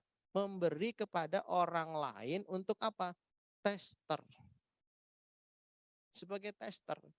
Kebanyakan usaha itu, kita disuruh makanan tapi kita cuma ngeliat. Nggak ada testernya. Bisa nggak kita merasakan? Nggak bisa, cuma hanya melihat. Karena itu makanan itu harus apa? Harus dicobakan ke orang lain, minta komentarnya. Gitu ya. Kalau orang lain sekitar kita, pasti apa? Wah enak, kenapa? Gratis. Ya kan? Nah sekali-sekali kasih orang yang kita nggak kenal. Yang kalau perlu yang kita tahu dia apa selera makannya susah gitu. Kalau kita dapat penilaian positif dari orang-orang kayak gitu, berarti kita punya ukuran apa? Wah enak nih. Gitu ya. Tapi kalau orang hanya kita kasih orang seputaran yang tadi senangnya nyari gratisan, nah itu pasti bagus. Kenapa? Enak kok. Enak kok. Enak banget nih. Apalagi kalau terus-terusan begini, tanya udah itu gratis gitu ya. Bisa sih ngasih yang kayak begitu. Nah, jadi untuk makanan saya memperhatikan dari berapa puluh tahun. Gitu ya, berapa puluh tahun, umur saya udah tua banget ya. Berapa tahun itu di setiap tempat-tempat makan selalu mereka itu tidak pernah yang saya perhatikan yang mereka berkembang terus sekian puluh tahun masih bertahan. Dalam artian apa? Dari segi bumbu. Dia nggak pelit. Indomie ya yang warung mie itu ada yang bertahan sampai puluhan tahun. Kenapa? Dia nggak pelit dengan apa? Bawang goreng. Orang yang mau minta bawang goreng berapa banyak pun dikasih. Walaupun harga bawang lagi mahal, walaupun itu bawang goreng bukan bawang goreng betulan kan, ada yang dicampuran. Cabai begitu juga. Sambal nggak pelit dengan cabai walaupun harga cabai naik. Nah, saya tahu betul ceritanya Cak Hari kan itu saya mengalami. Tahu Cak Hari? Nah, soto Cak Hari itu mulai dari dorong gerobak. Saya ketemu itu. Dia masih dorong gerobak sampai dia mangkal di depan bengkel di Gatot situ. Apa yang membuat dia besar? Suatu waktu saya makan di situ ada ibu-ibu hamil sama suaminya pesan soto yang standar. Tidak pesan soto yang istimewa, karena ada istimewa itu yang pakai hati, pakai macam-macam. Tetapi ada orang lain yang pesan itu yang komplit, yang pakai hati dan yang lengkap. Entah kenapa si Cak Hari ini langsung Cak Harinya ini salah ngantarnya ke ibu hamil itu. Karena ibu hamil ini nggak pesan itu. Kata ibu hamilnya, saya nggak pesan ini mas. Udah bu, saya udah terlanjur ngasih. Biar aja, ibu makan aja, bayarnya nanti harga soto yang standar. Dia buatkan lagi yang khusus tadi sama buat orang yang pesan. Dia tidak ambil itu. Nah, di banyak tempat, karena salah pesan, balikin, tuker. Itu terjadi ternyata tidak hanya sekali. Saya tanya sama orang-orang yang kenal, beberapa kali dia seperti itu. Dia melebihkan. Sama ayam nggak pelit. Apa yang terjadi? Besar kemudian. Nah, jadi kuncinya tidak ada orang itu besar dengan apa? Orang berusaha itu dengan pelit. Coba lihat, perhatikan baik-baik. Ada nggak orang yang punya usaha yang tidak pernah berbagi? Minimal dia bagi gaji tiap bulan untuk karyawannya. Betul kan? Coba kalau usahanya tutup, berapa mulut yang dikasih makan di usaha itu? Usaha kecil aja. Kadang-kadang menanggung harus apa? Membayar dia ada gaji. Karyawannya ada berapa orang yang gajinya mungkin di bawah UMR di situ. Dikasih. Tetapi gara-gara dia ngasih makan ini, usaha ini bertahan. Karena itu kuncinya orang berusaha itu apa? Dia tidak boleh pelit. Apalagi kalau makanan, banyaklah berbagi, bukan berbagi ngasihin itu, tapi untuk apa? Tester. Banyak sekali yang snack segala macam pelit sama tester. Gitu ya. Padahal tester itu penting. Cobain makan. Nah, itu kuncinya untuk apa? Makanan. Hanya cahari Pak? Enggak, saya ngeliat banyak. Gitu ya. Banyak sekali. Yang tempat-tempat makan yang tadinya saya tahu betul dia kecil sampai dia besar. Karena ada beberapa usaha yang memang pernah saya bantu dari mulai kecil sampai besar tuh ada. Di Jogja tuh ada beberapa, di Bandung ada beberapa. Gitu ya. Di Banjarmasin Pak, Banjarmasin udah nggak usah diceritain lagi. Saya dulu bikin ada namanya kayak semacam dana bergulir. Jadi ngasih modal 500.000 misalnya untuk orang pedagang apa gorengan yang kecil-kecil gitu. Nah, saya paksa untuk bukan berhutang. Dia menyisihkan dari keuntungannya. Nanti begitu dia mampu untuk menyisihkan uang itu untuk memilih mencarikan orang baru lagi untuk berusaha yang baru. Ya. Yang tukang minta-minta ada beberapa yang saya hari ini apa tuh paling tidak dia tidak menjadi orang peminta-minta lagi, bahkan dia sudah menjadi pemberi. Kenapa? Sudah ada yang jual gado-gado macam-macam. Ya, daripada dia di pinggir jalan, apa di tengah jalan, kadang-kadang bukan di pinggir jalan lagi minta-minta itu maksa-maksa orang di lampu merah. Gitu. Itu ada banyak cara. Ya. Nah, jadi kuncinya apa? Memberi. Memberi untuk apa? Mendapatkan tester mendapatkan testimoni. Itu yang penting. Karena begitu kita tadi banyak mencoba memberikan orang mulai kenal. Kenapa yang paling efektif itu apa? Marketing itu M to M, mouth to mouth, dari mulut ke mulut. Nggak perlu pasang iklan kemana-mana. Karena sudah dari mulut ke mulut, lama-lama apa viral sendiri kan? Videoin. Walaupun yang sekarang viral-viral itu belum tentu enak. Kenapa? Cuma diviralkan. Itu. Nah biasanya yang viralnya sesaat seperti itu umurnya nggak panjang. Ya, tapi yang viral dia memang membangun itu tadi dari bawah itu biasanya umurnya panjang sampai puluhan tahun. Itu salah satu lagi yang masih legend di sini Kenanga. Ya, yang makan pernah makan ke situ tuh karena pasti orang tua kalian punya kenangan masa lalu di situ. Pernah makan rasanya gimana? Waktu mulai di pinggir-pinggir sungai dulu. Gitu ya. Saya ingat betul saya masih kecil kalau lewat jembatan pasar lama itu sering memperhatikan kalau dia lagi bikin nasi goreng dilempar-lempar nasinya. Gitu kan itu buat atraksi buat saya zaman itu gitu kan. Asik di jalan. Sekarang nggak kelihatan lagi kenapa? Sudah di dalam buatnya. Nggak asik lagi gitu kan. Nah, tapi rasanya ada perubahan dikit. Ya, tapi masih legend, masih bertahan sekian puluh tahun. Ada lagi yang lain, pangitik. Ya, cempaka sudah hampir goyang karena sempat dia outletnya beberapa, gitu kan. Nah, ada beberapa yang besar bertahan, ada yang besar hampir punah, ada yang sudah hilang gitu ya karena nggak ada regenerasi. Nah, itu juga penting regenerasi karena kalian itu kalau bangun usaha harusnya apa bisa menjadi berlanjut. Biasanya kalau tidak ada penerusnya ya sudah dia tamat. Riwayatnya seperti itu. Ya, ada beberapa yang saya bantu itu di Jogja itu berkembang kemudian menjadi apa makanan kaleng. Gudegnya jadi makanan kaleng. Jadi gudeg dalam kaleng dan itu udah diekspor. Gitu ya. Kemarin saya sempat membantu juga yang di Cirebon untuk empal gentong. Gitu. Nah, jadi saya bukan hanya ngajarin kalian, saya melakukan. Ya. Saya di Jawa Barat itu ngajarin petani untuk memodif kopi. Kopi tahu kopi? Kita punya di sana ada namanya kopi wine. Kopi pakai anggur, Pak? Enggak. Itu kopi cuman kita modif.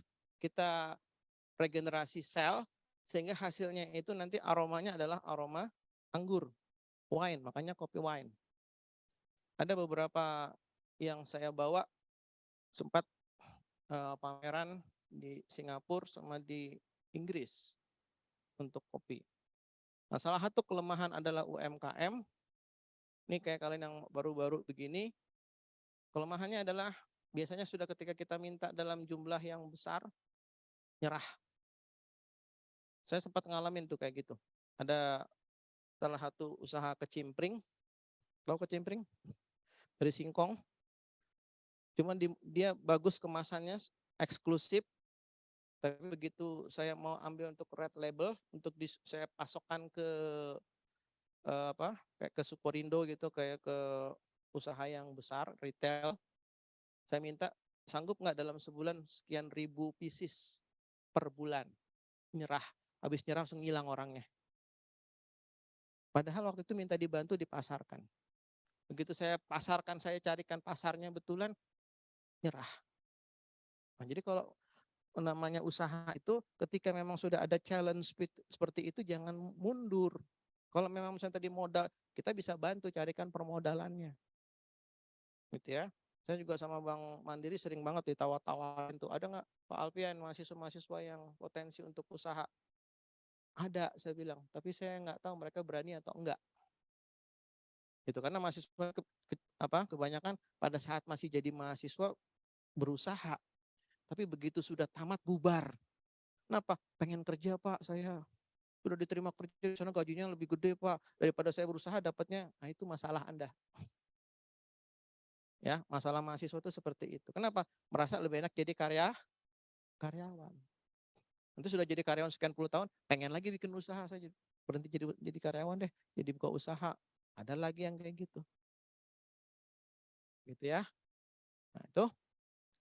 Oke, tadi gitu. Cukup? Ada lagi? Ya, silakan. Dari logonya kayaknya dari Brimob nih. Oh, bukan.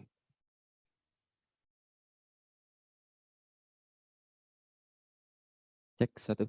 Baik. Ya. Assalamualaikum warahmatullahi wabarakatuh. Waalaikumsalam warahmatullahi. Perkenalkan nama saya Samsul Khair dari Fakultas Teknik. Tadi kan Bukan Pak Rumangkurat dari ya? kenapa Pak? ULM. Iya, Oh, ULM. ya. Tadi kan yang di slide terakhir Pak ada yang 14 pembagian untuk pengelolaan keuangan itu Pak.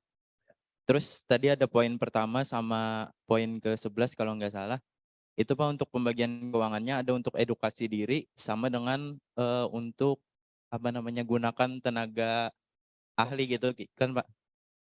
Yang mau Profesional. saya tanyakan itu kalau untuk sekarang mungkin untuk kita memulai ini mana bagusnya Pak kita menyisihkan dana dari hasil keuntungan kita untuk mengedukasi diri, dalam hal ini kan kita belajar tentang pengelolaan keuangan, atau kita langsung nyewa tenaga ahli untuk pengelolaan keuangan kita Pak? Mungkin seperti itu aja, Pak. Terima kasih. Assalamualaikum warahmatullahi wabarakatuh. Waalaikumsalam warahmatullahi wabarakatuh. Oke, definisi tenaga ahli itu jangan didefinisikan dalam sempit bahwa dia harus orang yang ahli. Tadi di awal cerita saya nyimak nggak? Saya jualan pisang, jualan geguduh. Sudah datang belum? Ini kayaknya terlambat datang ya. Ya, nah tenaga ahli itu tidak mesti harus apa? Orang yang kita bayar. Di awal tadi saya cerita tentang saya jualan geguduh. Saya bisa bikin geguduh? Enggak. Saya masih SD kelas 5. Siapa yang saya manfaatkan? Nenek. Nenek itu sebagai apa? Dia sebagai tenaga profesional. Saya bayar nggak? Enggak, orang saya negosiasi sama nenek. Modalnya dari mana? Modalnya saya punya ada uang. Uang dari uang jajan saya sisihkan untuk apa? Beli tepung. Untuk apa? Tadi pisang saya kebetulan nggak beli. Karena punya tanaman pisang di belakang rumah. Entah juga siapa yang nanam, saya juga lupa gitu kan. Nggak tahu siapa yang nanam. Yang jelas sudah ada beberapa pohon pisang yang lagi berbuah. Itu yang saya manfaatkan. Nah jadi kalau kita bicara, saya punya modal nih Pak. Mana lebih bagusnya saya investasi atau saya bayar orang? Lebih bagus Anda invest. Untuk apa? Untuk diri Anda. Ya kan? Nah, kalau saya bayar orang profesional, profesional itu tidak mesti harus selalu dibayar. Bisa apa? Kita bertanya dengan orang. Tadi saya katakan, saya magang itu paling sering mengalami fase magang. SD saya magang untuk saya bisa jualan kue, saya magang ikut temen.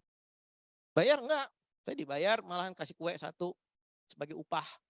Menemenin dia keliling kompleks. Itu magang, itu magang. Kenapa? Kalau saya tidak magang, saya tidak tahu bagaimana bertransaksi pada saat itu. Ketika ngitung duit, kembalian berapa, bingung kan? Kasih orang 10.000 gitu. Belinya ternyata cuma 1.000. Uangnya nggak ada, bingung. Nah kalau nggak kayak gitu, saya nggak akan pernah tahu rasanya kalau saya nggak magang. Magang kedua saya jadi sopir. SMA kelas 2. Bapak ini sebenarnya siapa sih? Sekarang yang ngajarin Anda ini sopir, mantan sopir. Kenapa saya jadi sopir? Karena pada saat itu saya ingin belajar tentang mesin. Jadi saya nggak ngambil sekolah. Mungkin pada saat itu karena jalan hidupnya beda gitu ya. Saya ingin belajar tentang mesin. Bagaimana supaya saya bisa belajar membongkar mesin? Saya harus dekat dengan apa? Mesin. Nah harus jadi apa? Jadi sopir. Saya belajar jadi sopir. SMA kelas 2 karena saya sekolahnya siang. Jadi pagi saya masih bisa. Jadi sopir pribadi salah satu bos perusahaan. Kebetulan baik beliaunya, saya ngelamar jadi sopir, tanya punya SIM, punya, ya udah jadi sopir. Sebelumnya saya bilang saya bukan pengen jadi sopir Pak, pengen jadi mekaniknya di kantor Bapak. Gitu. Kamu memang bisa bongkar mesin? Nggak bisa Pak, makanya saya belajar dulu. Punya SIM, punya, udah kamu jadi sopir saya aja. Nanti sambil nungguin saya di kantor, kamu belajar sama mekanik yang ada di kantor. Tujuan saya apa? Magang. Jadi magang tuh nggak mesti harus bikin surat. Kita magang ke sini, minta. Enggak, belajarlah dari bawah. Ya, belajar jadi sopir. Nah, dari sopir itu saya belajar apa? Bagaimana cara membawa bos yang baik, nyetir yang enak. Gitu kan, jangan nyetirnya dut-dutan. Gitu kan, terus pada saat kita pakai ada forerunner, nah, itu kecepatan kita berapa? Karena beliau juga sering harus pakai forerunner. Gitu. Nah, tadi mekanik tadi gimana Pak ceritanya? Mekaniknya pelit. Jadi setiap dia bongkar mesin, saya deketin, dia ngejauh. Saya deketin lagi, dia menjauh. Ini tenaga ahli, ini profesional. Kita perlu bayar dia enggak? Enggak kan? Kita perlu melakukan pendekatan. Dia enggak mau. Sampai akhirnya saya 2 minggu saya di situ berusaha seperti itu, gagal. Lakukan pendekatan. Untuk apa? Untuk bisa belajar bongkar mesin. Mesin mobil. Karena dia memang mekanik, dia ada bongkar alat berat segala macam. Nah, mungkin pada saat itu kalau saya ngikutin, tangan saya mungkin udah penuh dengan oli. Gitu. Nah, tapi Tuhan berkehendak lain. Karena saya gagal tadi, saya akhirnya apa? Nunggunya pindah. Kemana? Ke kantor, mendekatlah ke kantor, ke administrasi. Kebetulan di situ ada 5 komputer baru, zaman itu masih zaman komputer PC XT. Yang masih pakai tabung tuh. gede, CPU-nya yang gede, segi 4, masih pakai disket yang gede, yang fluffy disk 5 inch, yang dalamnya film tuh. Film nggak tuh? Yang apa sih kayak masih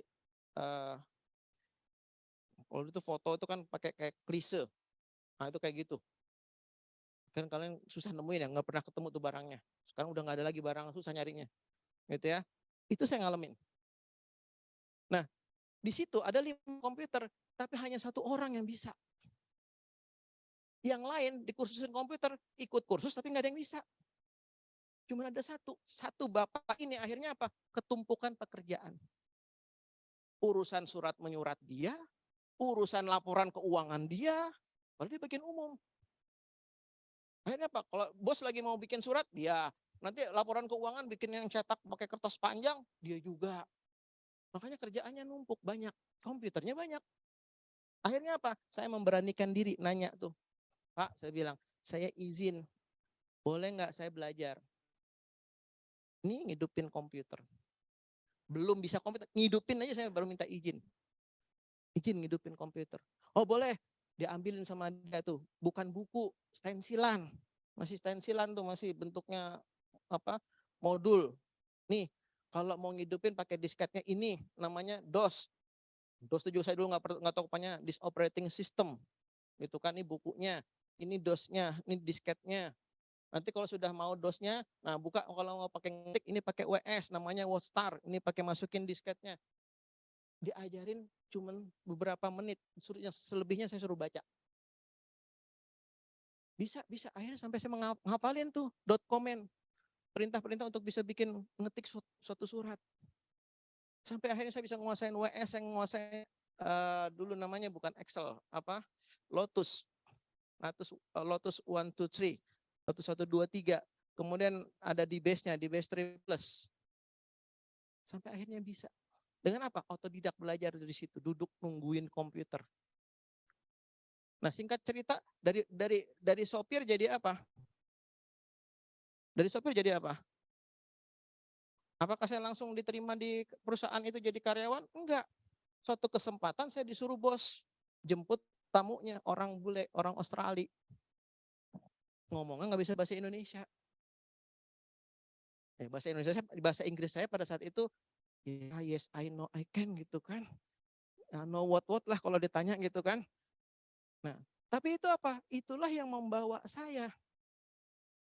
Ini kan ditanya pakai bahasa Inggris, yang penting bisa ngejawab 1, 2, ditanyain sama, betulan ada anaknya, ditanyain sama anaknya, kamu belajar bahasa Inggris berapa lama? Saya bingung ngitung.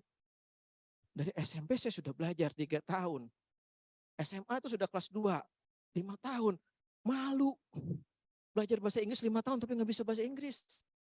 Jadi berapa? Tanya, how many times belajar bahasa Inggris, udah berapa kali katanya kan? Saya bilang, 5 months. Padahal berapa? Harusnya 5 years. Malu.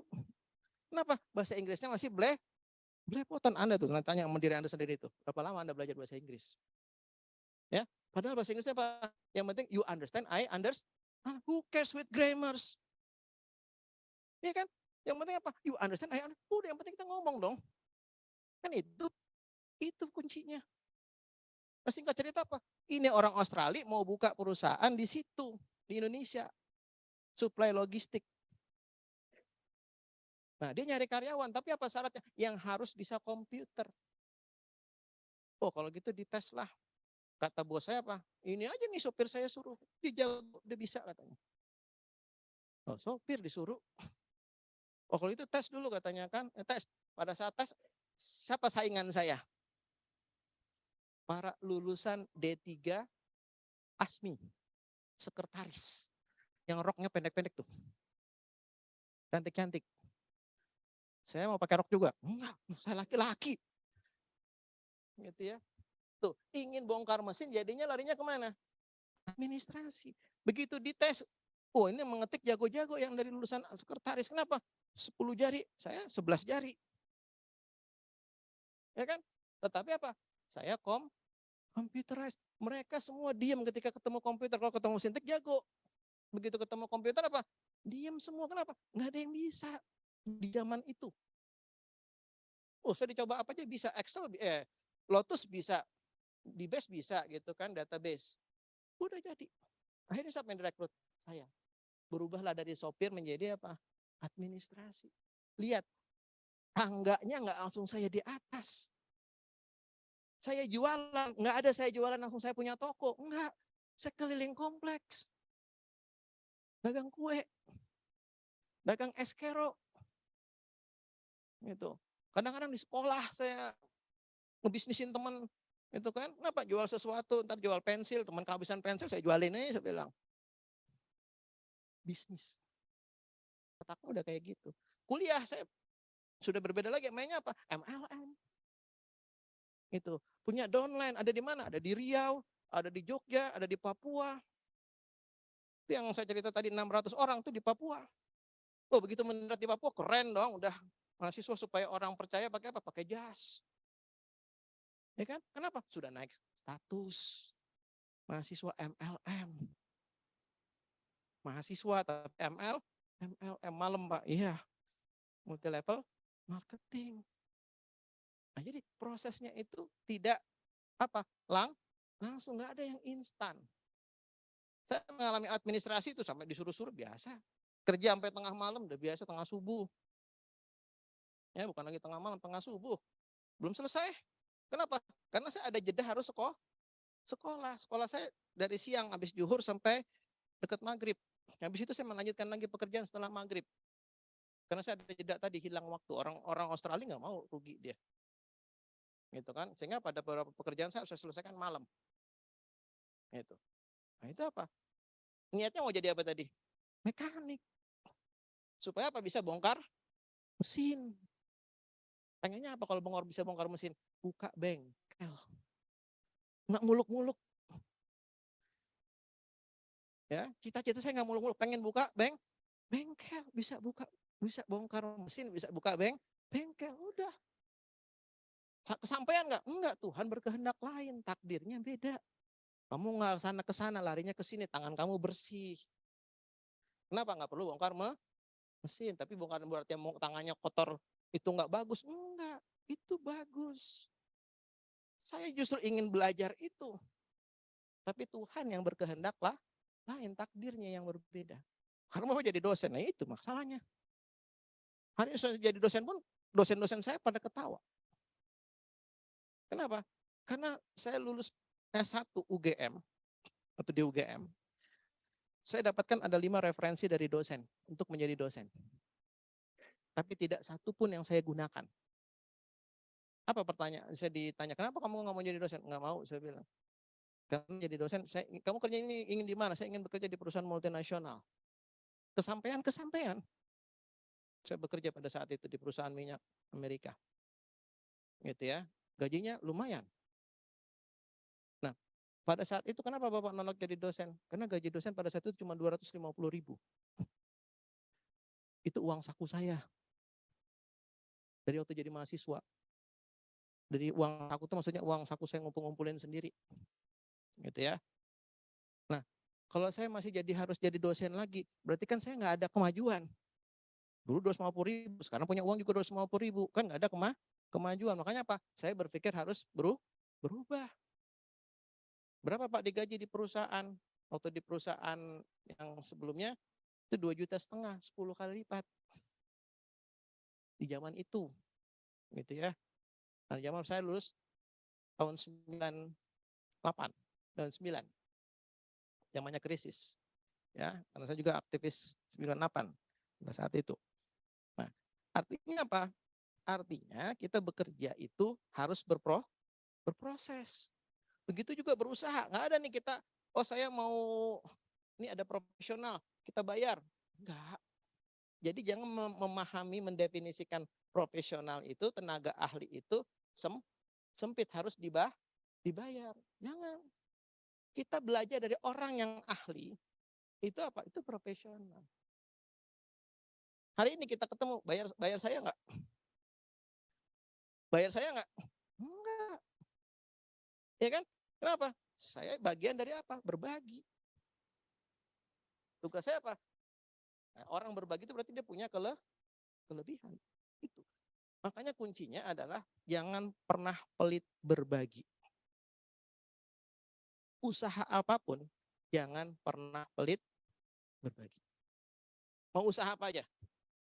Karena begitu Anda pelit, tunggu. Anda sama sedang menahan apa? Menahan perputaran kas Anda. Ya, tadi saya ceritain. Soto. Udah kan? Pelit nggak dia berbagi? Enggak. Udah bayarnya nggak apa-apa, bayar standar. Saya kasih yang lebih. Nah, sama teman juga gitu. Bukan berarti orang yang seneng mentraktir temannya dia banyak duit. Bisa jadi dia hidupnya pas-pasan, makannya cuma nasi sama garam. Tapi dia cuma ingin menyenangkan orang lain. Supaya kelihatan kaya? Enggak. Dia ingin berbagi. Banyak tuh yang kayak gitu. Nah, bukan berarti juga orang yang hidupnya biasa-biasa, itu orang tidak punya. Kenapa? Banyak jadi orang yang dia punya kekayaan, tapi dia tidak ingin menunjukkan aset, fix asetnya. Kenapa? Dia lebih mahal di intangible asetnya. Ya, nah saya contoh tadi, ada beberapa perusahaan PMA nawar saya, Pak Alfian kalau kita ngundang Pak Alfian bayar berapa? Saya bilang seikhlasnya. Bisa nggak mereka menentukan harga saya berapa? Bingung. Ya kan? Tapi enak nggak kalau ditanya jawabin seikhlasnya? Begitu saya bayar 1.000, Pak Alfian mau nggak? Saya bilang nggak ada masalah. Sepanjang kalau memang situ ikhlasnya segitu. Cuman logikanya aja saya bilang, saya ngajarin sesuatu yang situ buat nyari duit. Kenapa? Yang saya ajarkan untuk masalah perizinan. Perizinan itu syarat untuk apa? Untuk mereka buka usaha di Indonesia. Saya ajarkan itu sebenarnya sesuatu yang mahal. Itu. Nah, kalau sesuatu yang mahal kemudian dia bayar seikhlasnya, mahalan mana? Mahalan saya atau mahalan dia? Mahalan usaha dia? Kayaan saya atau kayaan dia? Bisa jawab nggak? Kayaan saya atau kayaan untuk perusahaan? Walaupun dia di situ asetnya sekian US triliun dolar. Buat saya murah. Kenapa? Karena harga saya lebih tinggi. Kenapa? Saya melakukan itu, saya bilang saya ikhlas. Yang bayar siapa? Tuhan, saya bilang. Maka saya nggak pernah takut. Saya pernah buktikan, saya punya duit. Di rekening ada, di kartu kredit ada, di debit ada. Tapi uang itu nggak kepake sama sekali ketika saya bepergian. Kenapa? Dibayarin orang. Pertanyaannya, Anda masih perlu nggak punya aset? Punya kas? Ketika Anda bisa segala sesuatu melayani Anda. Anda bepergian kemana aja, makan, ada yang bayarin. Saya pernah tuh lagi makan bakso. Padahal cuma niatnya cuma berteduh. Cuma kan pas di depan warung bakso, ya udah sekalian makan bakso. Ngadep ke dinding. Pernah makan bakso. Selesai makan bakso, balik, mau bayar. Apa kata tukang pengmonnya? Sudah dibayarin Pak, katanya. Tadi ada yang bayarin. Enggak bilang siapa yang bayarin. Itu apa? Aset? Aset lancar? Fix aset Anda? Atau intangible Anda? Mana yang Anda punya? Anda punya duit, tapi nggak kepake. Saya pernah bepergian ke Jakarta, PP sampai pulang ke Banjarmasin, uang saya 1 rupiah pun nggak kepake. Dinas Pak? Enggak, dibayarin orang. Mulai dari mau berangkat, saya memang mau ke Jakarta, mau beli tiket, ada keperluan dinas. Teman nelpon, kamu besok ada acara nggak? Ada, saya bilang saya mau ke Jakarta. Pas bareng. Kenapa? Bareng temenin saya sekalian ke Jakarta.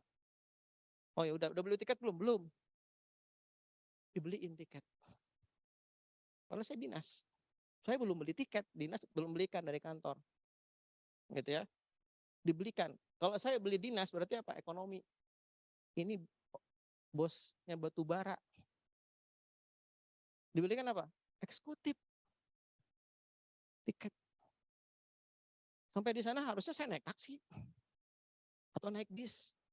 Di Jakarta gitu kan, biasanya urusan seperti itu. Karena yang dijemput sama bos, dia apa? Dijemput.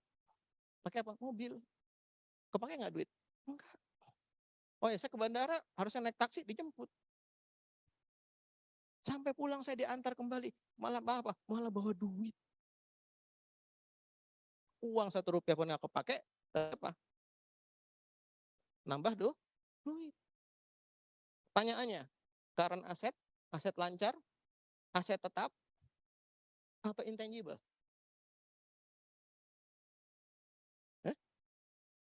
Intangible. Intangible tapi menghasilkan apa? Kas. Ada current aset nggak? Ada tetap. Tetap ada perubahan apa? Current aset. Bisakah seperti itu? Nggak semua orang bisa. Kenapa? Karena perlu proses. Proses untuk apa? Proses untuk sampai pada titik kita berani untuk ikhlas. Nggak apa? Nggak segala sesuatu harus dibayar.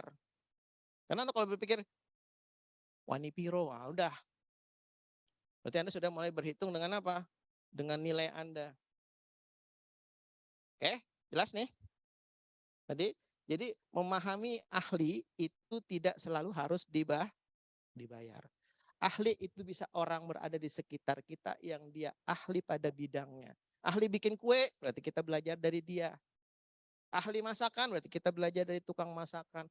Ahli tadi mekanik, dia bisa bongkar mesin, kita kan nggak bisa. Belajar dari dia. Sepanjang dia mau ngajarin, nggak bayar, kita belajar. Dia pelit, nah mikirin tuh, jangan di situ kelamaan. Itu yang saya lakukan. Ya, cari ahli yang lain. Oke? Ada lagi? Sudah jam 4? Lewat. Ya. Cukup ya? Udah bosan kan? Oke, baik. Saya akhiri sampai di sini. Saya mohon maaf kalau ada hilap kata, tolong diikhlaskan. Saya mohon halal, mohon ridho gitu ya. Dimaafkan. Assalamualaikum warahmatullahi wabarakatuh.